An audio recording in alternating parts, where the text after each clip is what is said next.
I spot it the moment I step into the reception hall. Something is wrong. The chandelier lights spill across the pristine white tablecloths like liquid diamonds, illuminating the rose arrangements I selected myself. Pale pink blooms nestled against sprays of baby's breath, exactly as I'd specified. The crystal glassware catches the light, throwing rainbow prisms across the walls. Everything looks perfect. Everything I planned for Sophia's wedding day stands exactly as I envisioned. Everything except the family table. My stride falters mid-step, the sound of my heels against marble suddenly loud in my ears. I count silently 1, 2, 3 chairs. 3, not 4. I blink, certain I've missed something. Mom, Dad, Sophia. 3 chairs at the family table. None for me. I stand frozen, clutching my clipboard against my chest like a shield. A waiter brushes past, murmuring an apology, but I barely register his words. The room continues its pre-reception buzz around me while I stare at that table, at the empty space where my chair should be. Mother turns, her champagne glass poised midair when she spots me. The small smile she offers doesn't reach her eyes. "Ainsley," she says, my name sounding like an afterthought on her lips. "Is everything prepared for Sophia's entrance?" I gesture toward the table. There are only 3 chairs. Her gaze flickers briefly to the seating arrangement, then back to me, cool and untroubled. "Yes, you don't need one." The words land like a physical blow. I feel my shoulders stiffen, my spine straighten in defense. "I see." My voice comes out steadier than I feel. Sophia appears at Mother's elbow, resplendent in the wedding gown I helped select, ivory lace over champagne satin that complements her olive complexion perfectly. "The head count is wrong at the family table," I say, though I already know the answer. Sophia's eyes narrow slightly, the familiar crease appearing between her brows. Maybe the staff made a mistake.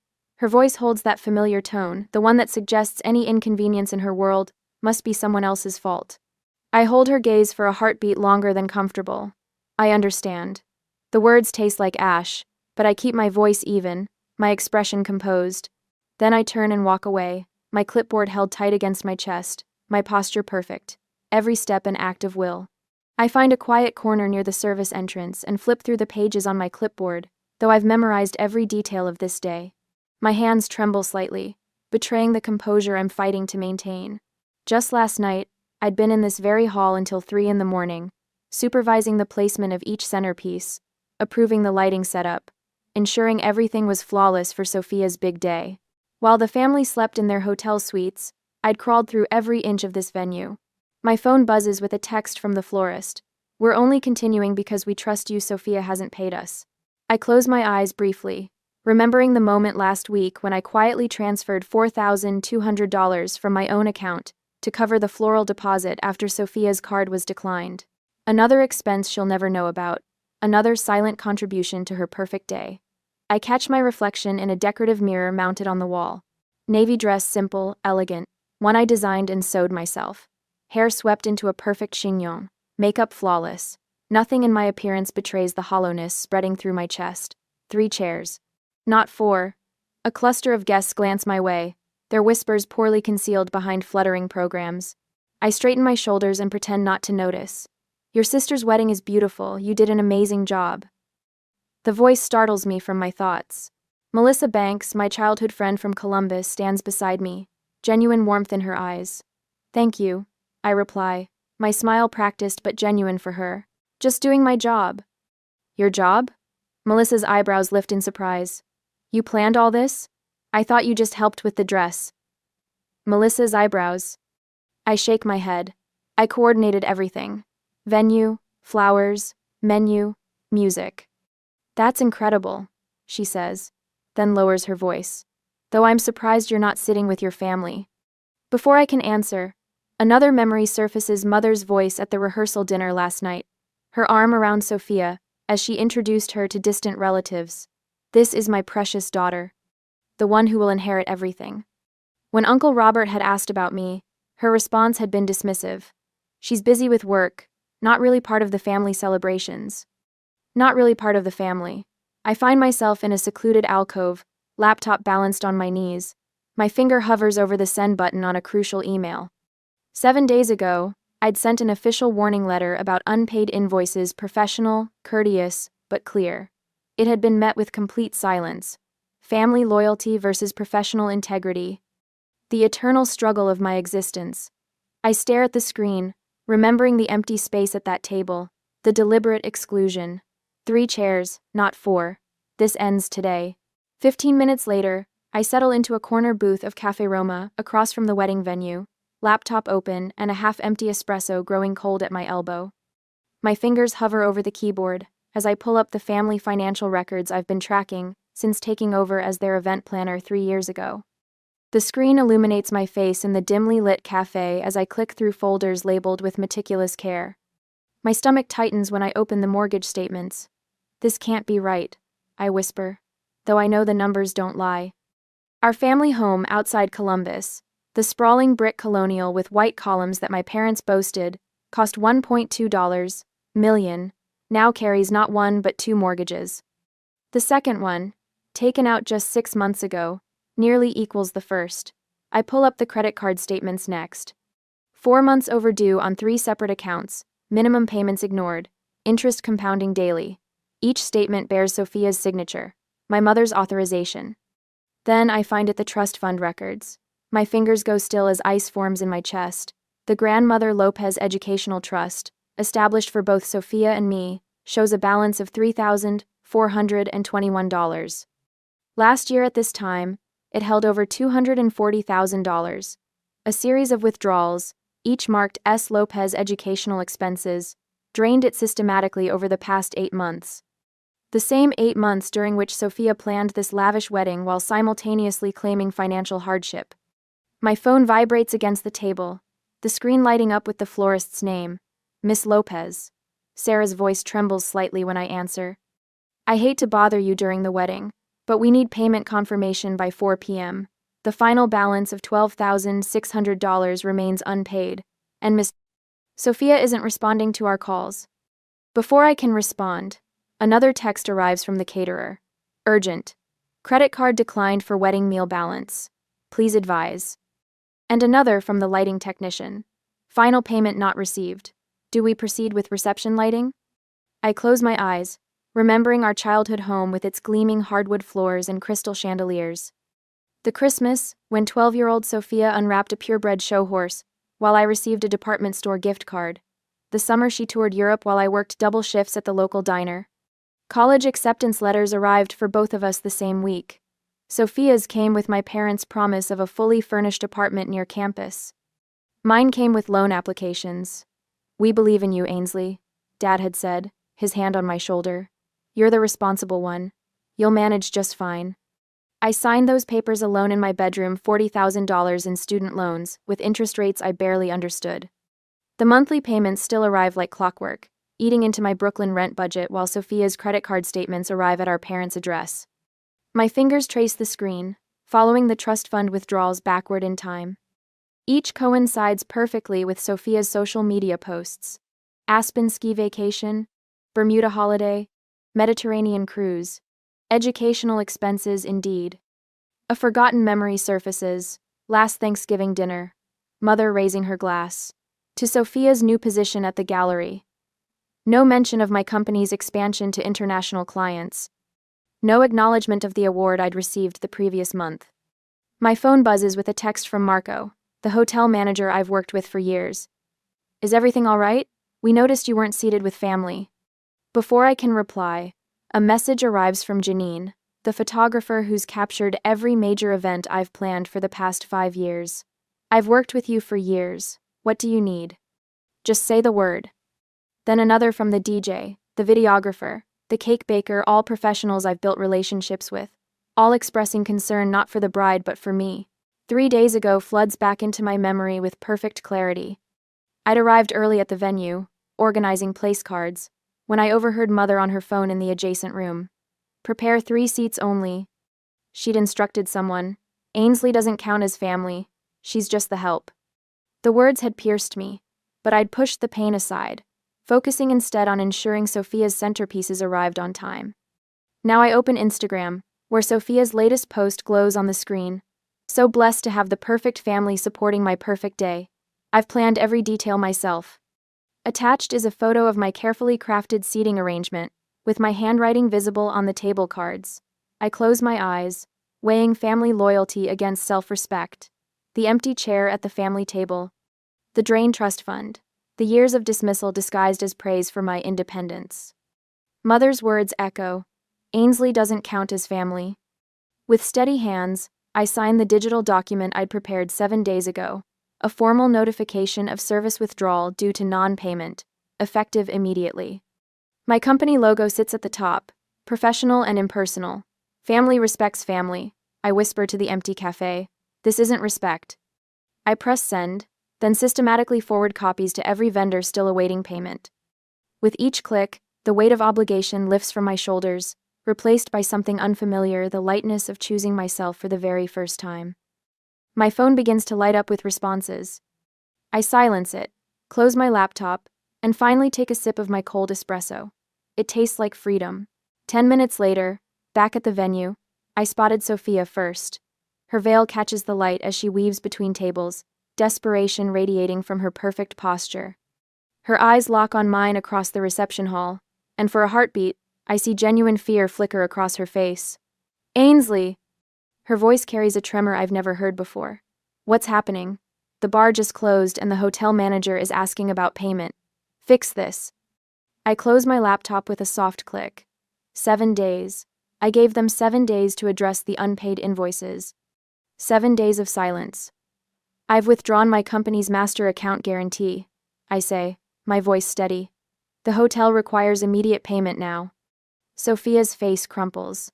Not with gratitude for the thousands I've already covered, but with entitled outrage. What are you talking about? You can't just... I can. I did. The words come easily, surprising me with their strength. Every vendor received notice of service suspension 10 minutes ago.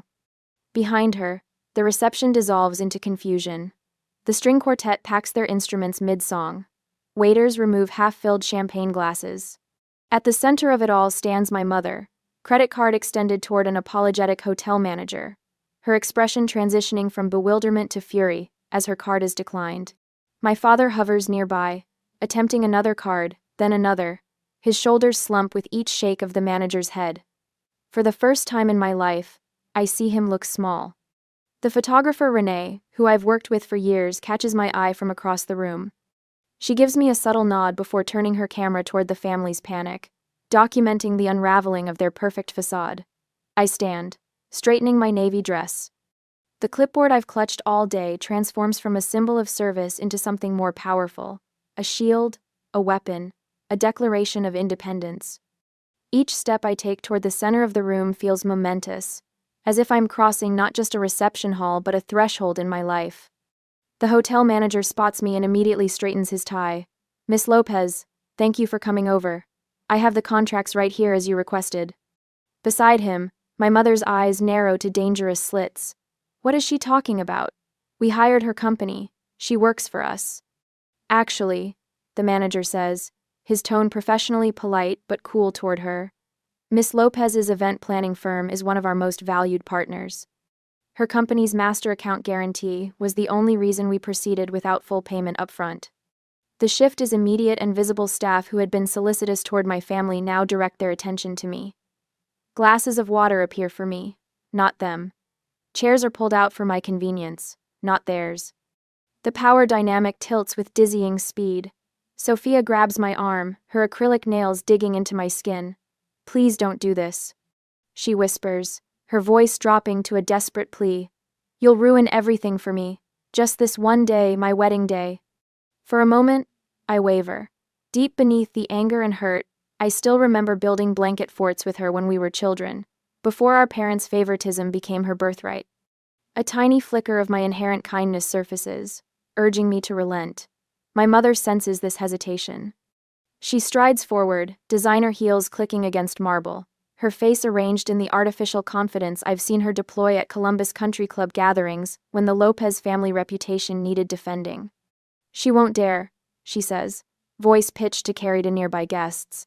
Ainsley has always been just a shadow in this family. She knows her place. The words sink into me like stones into still water, creating ripples that cannot be called back. A shadow, just a shadow. I watch my own transformation reflected in my mother's eyes, as her confidence falters. The clipboard in my hands no longer trembles. What's happening? A wedding guest murmurs nearby. Are they not paying? The sister planned everything, another whispers. Apparently they never paid her company. I reach for the document the hotel manager extends, taking the pen from his hand. My signature flows across the suspension confirmation with the calm precision that has built my reputation in this industry. The looping letters of my name represent not just my identity, but my worth. I gave you 7 days to pay. I say, my voice measured and clear. You ignored me. I'm simply enforcing the contract. My father steps forward, his face pale. Ainsley, please. We can discuss this privately. Like you discussed removing my chair from the family table? I open my professional folder, removing the document I discovered 3 days ago.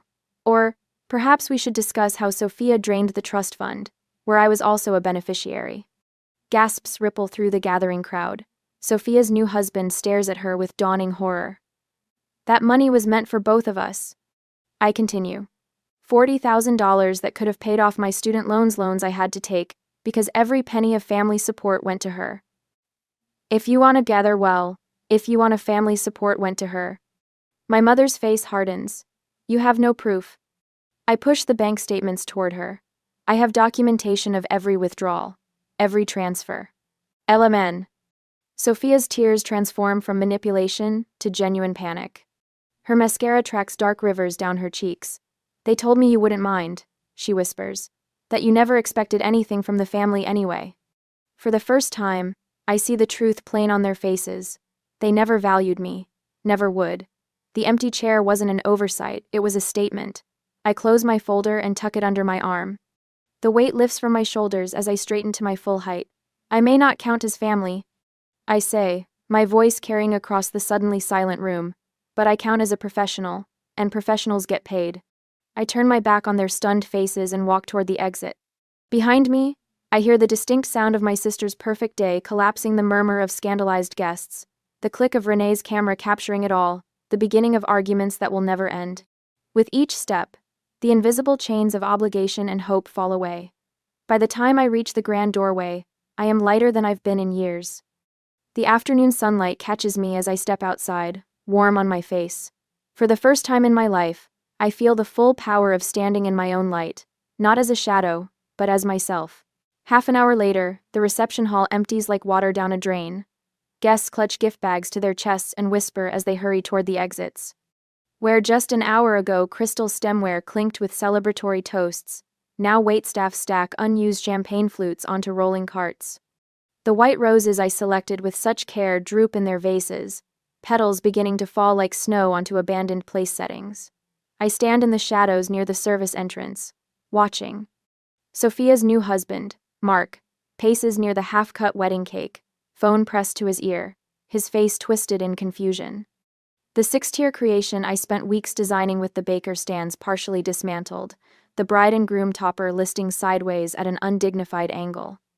The wedding coordinator, whom I hired as my stand-in when I realized I'd be attending as family, approaches an elderly couple with an apologetic smile. I'm so sorry, but there's been a financial situation with the hosting family. The reception is concluding early. My mother's church friends huddle in a tight circle, eyes darting toward Vivian, who sits alone at that 3-chair table, back rigid, staring at nothing. Some small, wounded part of me wants to feel victorious. Instead, I just feel hollow.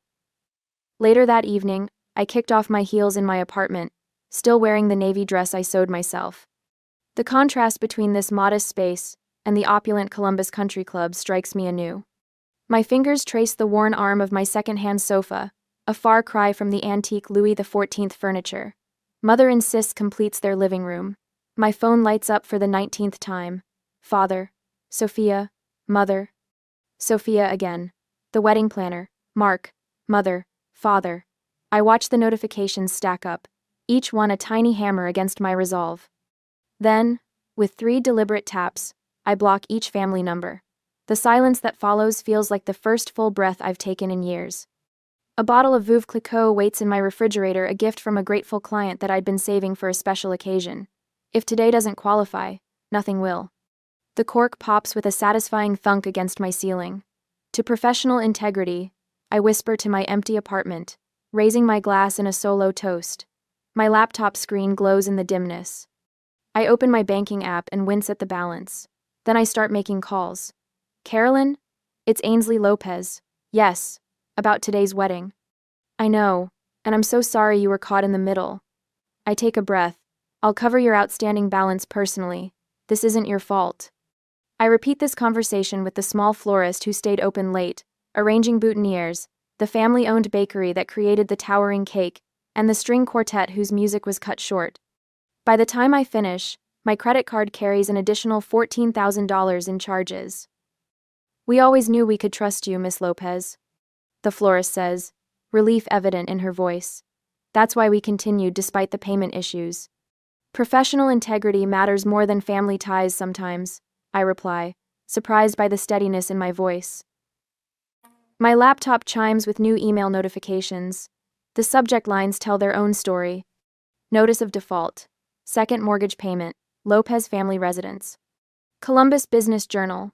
Local family faces multiple lawsuits. A quick glance at social media shows Sophia has changed her relationship status to, it's complicated. Below it, a hastily written post. Anyone need a slightly used wedding dress? DM for details. Another email from the church secretary confirms mother's resignation from the parish board due to personal circumstances. Father's email sits unopened in my inbox. Subject: urgent financial advice needed. I delete it without reading. I open my contacts and methodically delete my emergency contact information. The field sits empty, cursor blinking in the void. After a moment's hesitation, I type the name of my therapist instead. My finger hovers over a folder of family photos on my phone. Delete them? The childhood memories, holiday gatherings, even the painful ones, they chart the path that brought me here. Instead of erasing them, I create a new album labeled What I Overcame and move them there. In my journal, I write a single line. The empty chair wasn't a rejection, it was direction. I curl up on my window seat, watching the city's lights flicker against the night sky. Tomorrow will bring consequences I can't predict. There will be anger, perhaps legal threats, certainly emotional manipulation, but tonight, for the first time since I can remember, the knot in my stomach has loosened. The weight on my shoulders has lifted. My apartment feels not small, but sufficient. Not lonely, but peaceful. Sometimes the most powerful seat at the table is the one you walk away from. 2 days after the wedding catastrophe, the news article appeared on my tablet during breakfast. Lopez family home enters foreclosure. I stare at the Columbus Dispatch headline. The words stark against the white background. My coffee cools beside my untouched bagel as I scroll through the article detailing my family's financial collapse. An email notification slides in from Mrs. Peterson, my mother's bridge partner for 15 years. Is it true about your parents moving to an apartment? Everyone at the club is talking. No. I swipe it away, only to find a LinkedIn update below it. Sophia Lopez is now seeking new opportunities in event coordination. The irony doesn't escape me, she's trying to enter my field after claiming credit for my work at her wedding. My phone buzzes with a bank notification. Lopez Family Trust. Legal proceedings initiated. The trust fund Sophia drained the one where my name existed on paper but never in practice. I place my devices face down on the table and finish my coffee. The liquid is cold now, bitter on my tongue. I don't flinch. I don't smile. I simply rinse my cup and place it in the dishwasher. My movements precise and controlled, just as they've always been. 3 weeks later, she appears without warning. I look up from my desk to find my mother standing in my office doorway, clutching her purse with white knuckles. Vivian Lopez, who once commanded rooms with her presence, looks diminished. The designer clothes replaced by department store basics. The carefully maintained blonde highlights now showing gray at the roots. We made a terrible mistake, she says, her voice stripped of its usual authority. We need your help. I gesture to the chair across from my desk, the irony not lost on either of us.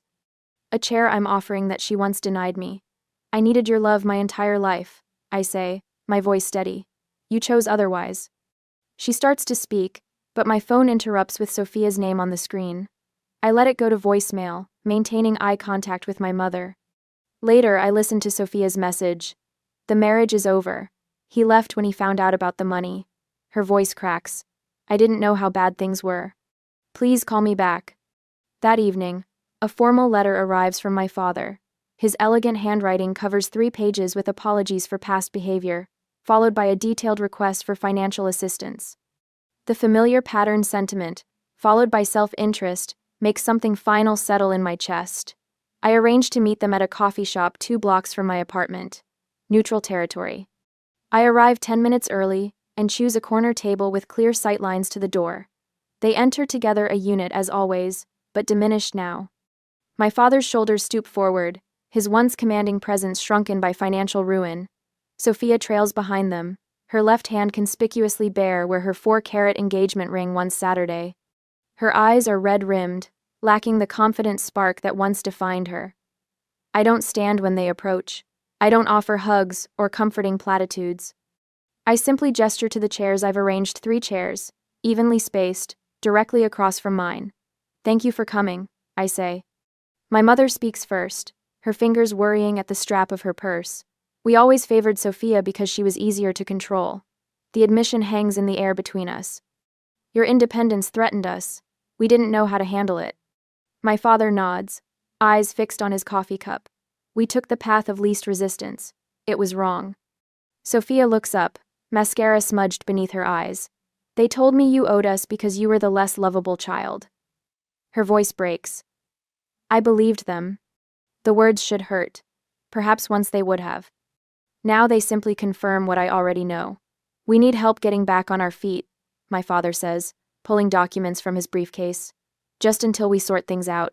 The bank has given us 30 days to vacate. We thought perhaps your apartment. I raise my hand, stopping him mid-sentence. The debt between us isn't measured in dollars. Their expectant expressions shift to confusion, then disbelief as understanding dawns. You can't mean. My mother begins. I wish you well, I say, standing. But we no longer have a relationship. My mother's face crumples, not in the performative way I've seen throughout my life, but genuinely, the facade finally breaking to reveal the woman beneath. My father sits in stunned silence, papers half removed from his case. Sophia reaches for my hand. Please, Ainsley. I look at her fingers, the nails now unmanicured, the skin around them raw from nervous picking, and step back. The empty chair set me free. I say quietly. It showed me exactly where I stood with this family. I'm grateful for that clarity now. I walk toward the door, my steps measured and calm.